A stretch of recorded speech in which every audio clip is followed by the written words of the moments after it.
Hello once again, everybody. Welcome to this week's edition of the Railsplitter Athletics Report. It is March Madness, and that not only entails men's and women's basketball, but a lot of other sports, at least in season, but not really getting a whole lot of play right now. Mother Nature and Old Man Winter combining to bang several LMU athletic sports from the regular schedule, and a lot of those games and matches have been postponed. We'll talk about that tonight. Lincoln Memorial University men's golf team finishing 12th in the recent Rendleman Invitational over in Salisbury, North Carolina. The Railsplitters getting a rare opportunity to play during these winter-like conditions here in the last couple of weeks, but they will be in action again here in the next few weeks as they prepare for the South Atlantic Conference Championships coming up later on in the year. LMU softball team still on a strong swing as Natalie Layden and her squad just continue to roll. They went down to the Mid-South Classic down there in Duncan, South Carolina, I believe it was this past weekend. Won 3 of their matches, all three games.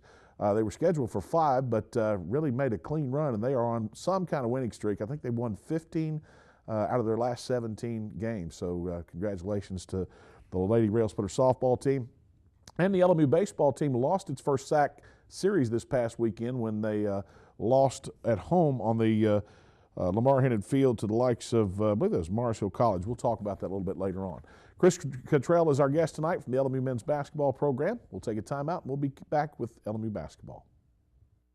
Sigmund Communications is your local radio and television stations bringing your local information, local news, and the best music from yesterday and today. Sigmund Communications was established in 1987 on the campus of Lincoln Memorial University. Since then, we have been involved in community events and other projects. Sigmund Communications is not only your local radio and television stations, but we are a learning facility aimed at educating students in the field of broadcast communications. Sigmund Communications, not just the great building with satellites that sits on the hill. We're now MediaStream, bringing home to you more and more improvements. As your hometown team, we're dedicated to bringing our friends and neighbors more service upgrades than ever before. Always available 24/7 customer service and technical support. 30-day money-back guarantee on services. Improved bundles that will save you money. Get ready to do more of the things you love with the people you love and with savings you'll love. Call 1-800-392-2662 for details. MediaStream, bringing it home to you. Bringing it home to you. Since 1973, DeRoyal has been a leader and an innovator in manufacturing products for the healthcare industry. DeRoyal supplies more than 20,000 products and product lines such as acute care, orthopedics, wound care, and trauma. DeRoyal is proud to be the largest supplier of orthopedic soft goods to clinics and hospitals in the nation. Since its start in Tazewell, Tennessee, DeRoyal has grown to open factories in over 29 locations worldwide and employs over 2,000 people. DeRoyal, a name you can trust and an employer you can count on. Looking for efficient, compassionate, and comprehensive health care for you and your family? Visit University Medical Clinic. All providers are faculty members of LMU's DeBus College of Osteopathic Medicine and are board certified in their specialty. Multiple specialties available including family medicine, pediatrics, OBGYN, and osteopathic manipulative medicine, with locations in Harrogate, Tazewell, and New Tazewell, and most insurance plans accepted. University Medical Clinic is here to serve you. Call 423-869-7193 for an appointment. University Medical Clinic. All right, apologies to Jeff Sixside and the baseball team. The win over Mars Hill was last weekend. This past weekend, the Railsplitters dropped their first baseball series of the year as they were defeated by Tusculum College 2-1 in South Atlantic Conference play. LMU dropping the opening game of that series over in Greenville 7-6. They lost game 2 3-0 and came back to win game 3 10-7. Railsplitters are now 7-11 overall, 5-4 in league play, and their series this weekend with Wingate has been pushed back a little bit due to the weather.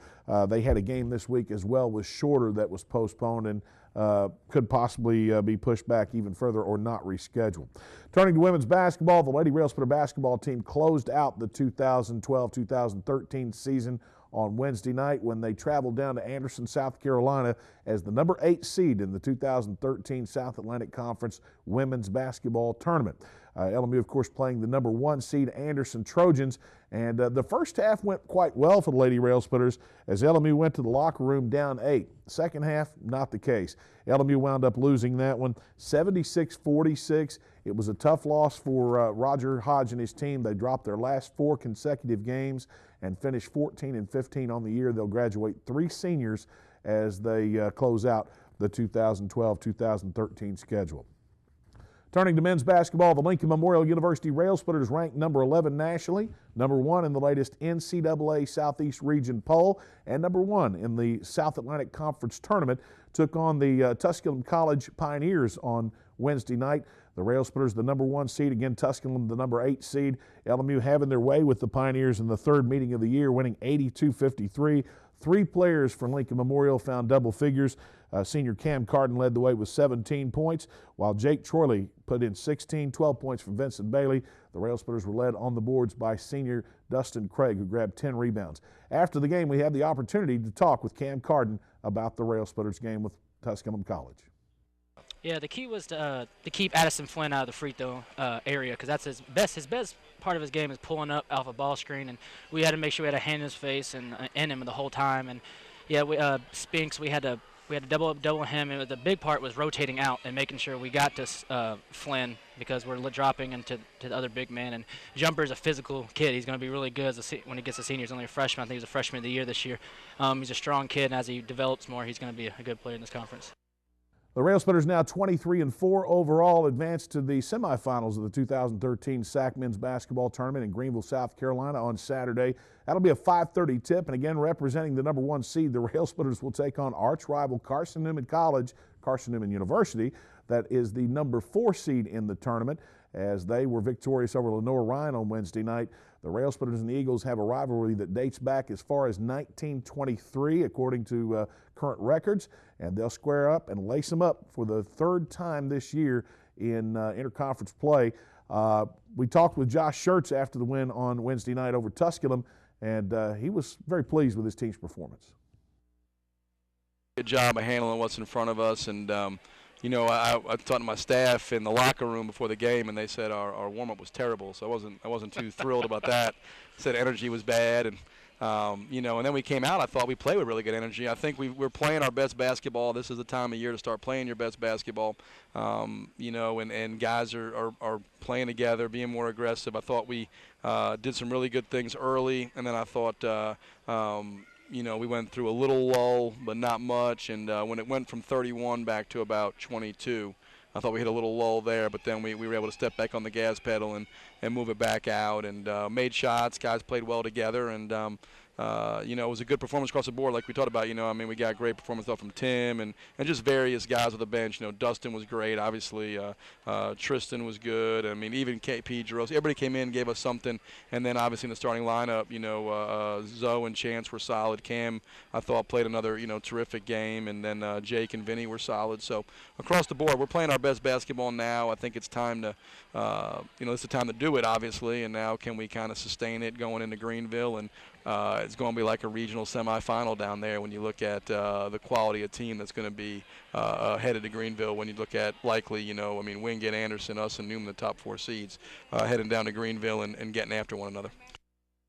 And, of course, all the action gets started on Saturday with pregame coverage at 5:30. That's inside the South Atlantic Conference with Adam Haley. We'll have your pregame courtside commentary with the show with Josh Schertz just after that, and then, of course, tip-off, as we said, 5:30. Chris Cottrell of the Lincoln Memorial University men's basketball team joins us now. And, Coach, it's been a good ride. We're 23-4 going into the second round of the tournament. We're going to face off against a Carson Newman basketball team that is the best that I can remember the Eagles having in recent memory. And across the board, 1, 2, 3, and 4 seeds making it to the tournament. There you see the bracket. Adam Haley said last night on the broadcast that if the top 4 seeds make it, I mean, this is a tournament you're going to want to have a ticket to. And I would say as well that if you don't listen to or watch this tournament in person, you're not a college basketball fan. Absolutely. All 4 of the teams going, you know, to the conference tournament in Greenville have been ranked in the region.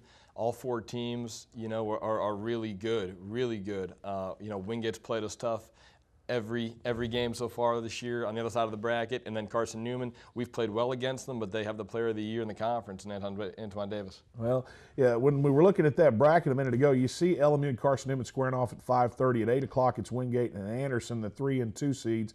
An interesting note that we found out prior to the show today, we understand that Anderson is now without the services of Denzel Jones. We're not sure why that has taken place, but it appears, at least for the time, that he has either been dismissed for the team for disciplinary actions or other, as he is no longer on the roster. And you know, for Anderson's hopes as the number 2 seed, while Denzel was a second-team selection this year, you know what he's capable of, and that's a huge hit to take going into this round of the tournament. Yeah, hard to speculate, but if that is the case and he's not playing with them, obviously for us, if he's not out there for warm-ups, that's really the only time it matters. But if he's not playing for them, it changes their team dynamic.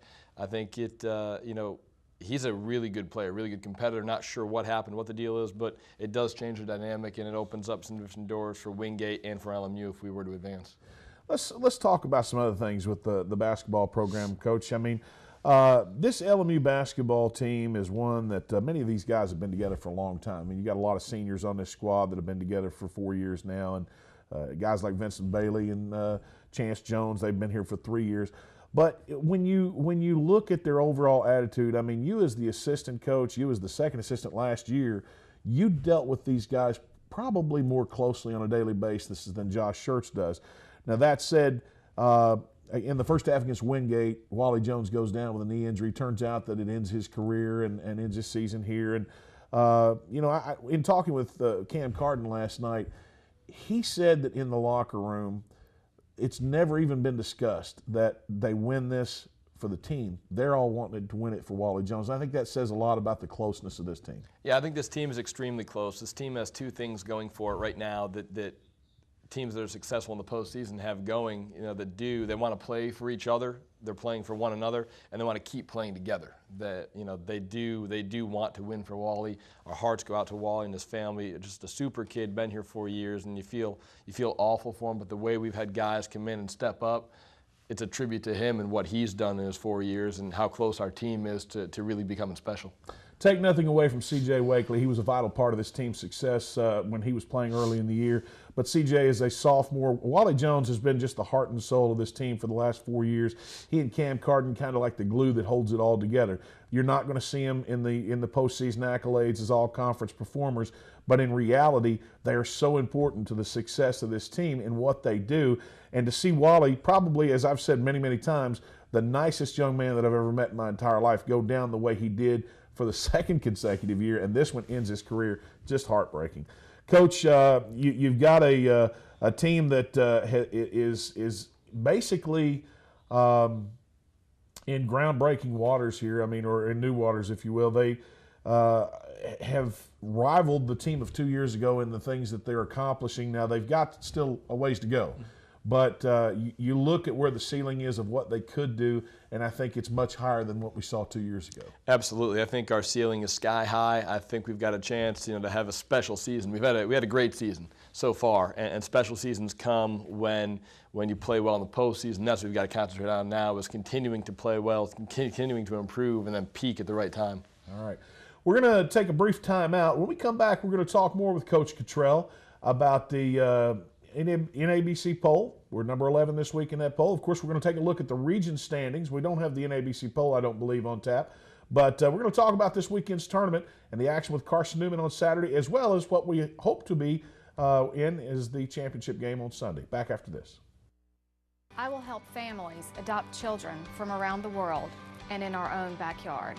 I am teaching ethics to the next generation of lawyers. I will make a difference for the underserved of this region. I will be an advocate for my clients. As a prosecutor, I fought for those who couldn't speak for themselves. I'm a lawyer and professor. I will be a lawyer. I will be a lawyer. I will be a lawyer. I guess we'll take Morty. Yes. Pick last. Ouch. A vault will put you back on top. It quenches and kicks. Incoming! Yeah!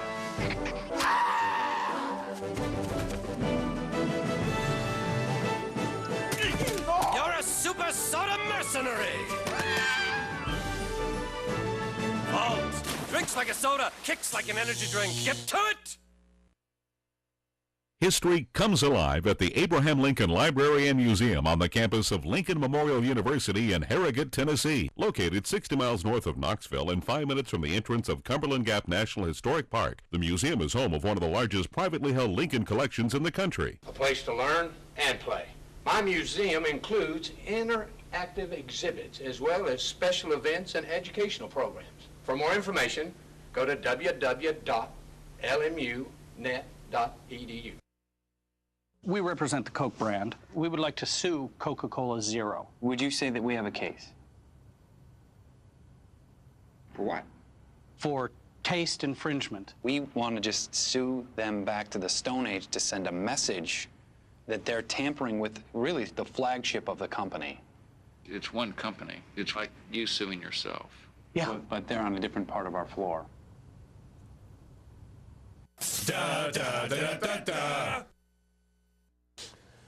All right, welcome back. As we alluded to before we went to the break, the Railsplitters are ranked number 11 in the latest NABC poll that was released on Tuesday afternoon by the National Association of Basketball Coaches. And Chris Cottrell, I want to get his comments on this. Coach, there are no more unbeaten teams in NCAA Division II. All of them have at least suffered one loss on the year. With the games that we won prior to this past Tuesday, I would have thought that we would have jumped more than we did from 12 to 11 in that poll. But the top of the heap is just so tight right now. The top 10, top 15 teams in the country are all really good. They're really tight. Everyone, you know, coming out in the top 10, top 15 plays in really competitive leagues. I think you're seeing just a lot of parity. And it's hard to call right now who's 1, who's 8, who's 9, who's 10. I think we've got to continue to focus on, you know, winning the region. Let's talk about the national ranking. I think we've been officially nationally ranked now for 41 weeks, maybe 42, going into this week's play. I know during the NAI years we didn't have that. We were nationally ranked on a number of occasions, but it wasn't for that long a period of time. And I know that that's a South Atlantic Conference record. In terms of the national spotlight, is there anybody else in the country that has had a national ranking that we know of for that period of time? I know that the South Atlantic Conference record at 42 as it stands this week. I know we are 1 week away from the Southeast Regional record, which, you know, we're 1 week away from tying and then eventually taking that over. I think we'll be in second place behind Augusta State. I think Augusta State is number 1 in the region. Augusta State, you know, was ranked for about a 5-year stretch, so they're kind of the dominant program on the national level. But no, we've, you know, obviously we want to continue to keep that streak alive as long as we can. How many more national polls do we expect for the 2012-2013 season? I think there'll be probably 4 or 5 more. All right, so the Railsplitters in excellent shape to even potentially finish top 10, depending on how the next few weeks play out. All right, let's talk about the regional rankings. Also on Wednesday, we see the latest NCAA men's regional basketball rankings. LMU, of course, number 1. That was when we were 20-3, you know, a lot of region wins right there. But since that time, we've improved to 23-4, I think. South Carolina, Aiken, that may be just the regional ranking right there because the loss to UVA Wise doesn't count. That's all Division II. All Division II games are ranked right there. All right. South Carolina, Aiken at 18-7. People look at that, Coach, and they say, okay, LMU's 20-3 in the region. South Carolina, Aiken 18-7. How is it such a tight race as to who's going to host this upcoming tournament? It's an extremely tight race between us and Aiken, really the only 2 teams that can host. Aiken's strength of schedule is far superior in some categories to ours. That's why they're so close. Right now we're ahead by 5 or 10 percentage points over Aiken, but because of who they'll play in their semifinals and finals of the Peach Belt tournament and who we play in the South Atlantic Conference tournament, that'll dictate kind of the strength of schedule and the last remaining categories for who will host. All right, if we can leave that screen up for just a couple of seconds here. South Carolina, Aiken in second. You got Barton in third, UNC Pembroke in fourth, Limestone, King the only opponent that we've played during the regular season schedule there. Then Wingate, Montevallo, the defending national runner-up. They beat us last year in the NCAA tournament, went on and won the regional tournament, I think, against Anderson. Mm-hmm. Anderson, of course, out of the South Atlantic, and then Belmont Abbey. If you look at that and then think in terms of the semifinal round of the SAC tournament this coming Saturday, Carson Newman is fighting for their life right now. They're fighting to make it to the NCAA Southeast region. Yeah, Carson Newman's in a position right now where they're outside the top 10. They had been ranked previously in the regional poll. They need to win the South Atlantic Conference tournament to get in the NCAA tournament. So they're a hungry team. We're fighting a team that's fighting for its life. We're going to play them, obviously, on Saturday. And we've got to be ready because they are potentially playing their last game. They're playing to keep their season alive. As would be the case potentially for Wingate University. If something crazy happens through the Peach Belt or the Conference Carolinas, they could fall out of those top 8 teams. Absolutely. You know, you look at the regional ranking, the top 8 make it. The top 5 are pretty much solidified to go to the tournament regardless of what happens in their conference tournaments. You know, for Wingate, for Anderson, Montevallo, those teams, you know, outside of the top 5, they need to play well. And Carson Newman, a team that's not in the top 10, they need to win to make the NCAA tournament. All right, let's talk about the Railsplitters play and their road to the SAC championship. We've already achieved 1 goal in the SAC regular season title. Now we're going for a SAC tournament title. I mentioned to Josh Schertz, one of our Achilles heels over the first part of the year was defending against the three-pointer. Over the last 4 or 5 games, I think we've done an excellent job of defending that half circle out there. We really have. Our guard play on the perimeter defensively has been tremendous, even with Wally going down. You know, Cam Carden's been a great defender, both on and off the ball. Chance Jones has been tremendous on the ball, especially in terms of what he was able to do, you know, at Wingate, at Anderson, the way he's filled in that role for Wally. Chance has been a really big part of us defensively being a lot better on the perimeter, and then obviously, you know, Tim Pierce can guard with anyone, and so can, you know, so can Lorenzo Ross, who's big, strong, and athletic and slides his feet well. We've defended much better as a team, which has led to this success. One of the things that I've noticed as well on the teams that have the tremendous inside game, like a Wingate, or like the teams that have a single dominant player on the inside, the success that we've started having against them in the recent games has come when we have decided to double down on those guys down there in the paint. We've done a nice job of doubling. One of the best things we do is defend as a team.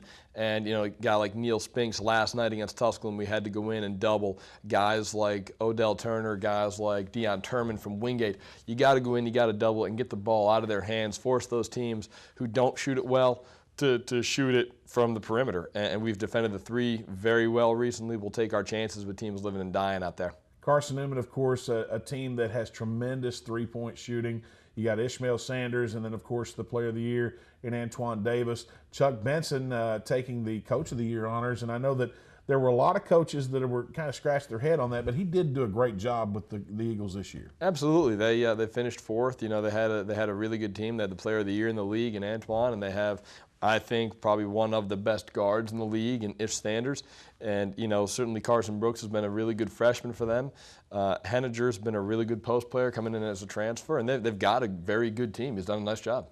All right, let's talk about Saturday. What would be the keys for our team in order to come away with a 3rd victory over Carson Newman? I mean, the 2 teams know each other so well. Carson Newman's probably going to zone us for 40 minutes. They're going to shoot it from the perimeter a lot. We have an advantage on the inside. So what do we got to do? I think number 1, we've got to be really good against their zone. You know, Carson Newman's going to play that zone the entire game, and shooting well from the perimeter is not going to help us. We're not going to be able to shoot them out of the zone, you know, because they play the entire game like that. We've got to be really good in terms of penetrating the zone, playing from inside, getting the ball in tight, taking advantage of our height in the post, and getting the ball inside. I think we've also got to do a great job defensively, guarding Ish Sanders and guarding Antoine. You know, those guys, you've got to force them. They're going to make enough shots as it is.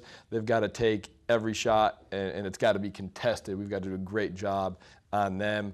Obviously, we've got to be crisp offensively and make shots. You look at the first game we played them down there, we scored a bunch, made a bunch of shots, and played well. The game we played them here, we played well and didn't shoot it well. So we've got to, I think, do both in the semifinals. Coach Schertz said that he felt like, or the staff told him going into the game on Wednesday night that we didn't look very good in the warm-ups. We came out, I thought, played a great first half. What do you feel the focus is going into Saturday's matchup?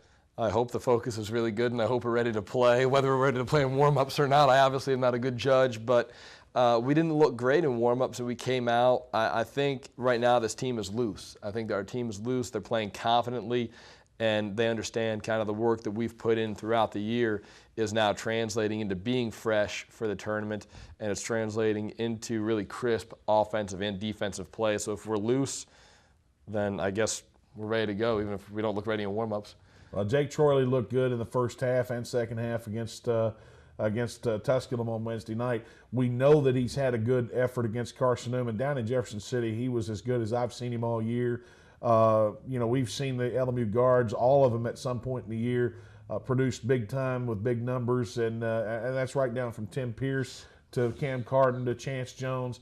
Vincent Bailey is Vincent Bailey. He's going to be good on any given night. Dustin Craig looked incredible against Tusculum this past week, as he has throughout the year. So if this team is peaking, it's great. If they're not, they're playing awful well right now. If we're not peaking right now, then I hope we continue to play well and peak in the national tournament. Coach, good luck this Saturday against the Eagles, and hopefully we'll see you on Sunday in the championship round. Sounds good. Thank you, Rusty. All right, Coach Chris Cottrell of the Railsplitter basketball team, and we're back after this.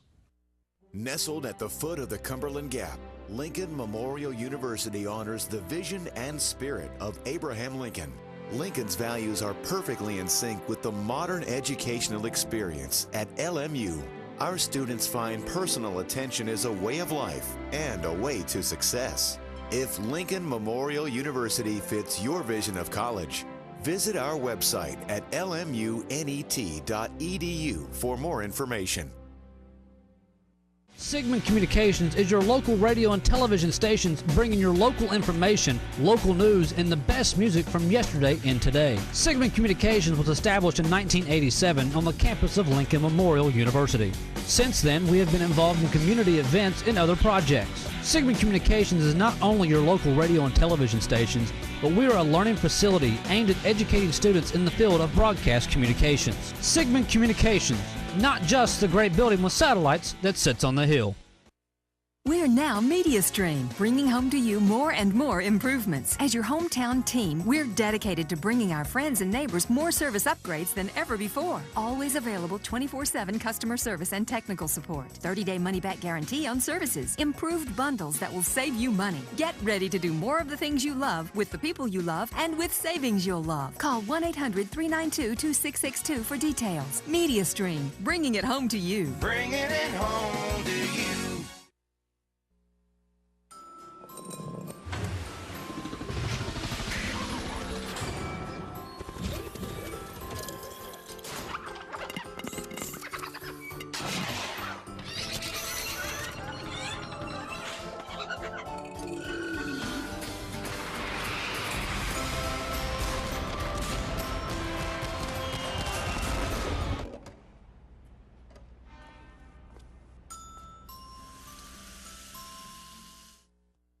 Welcome back to the show. Looking at the week ahead, Lincoln Memorial University softball team slated for a doubleheader with Wingate University.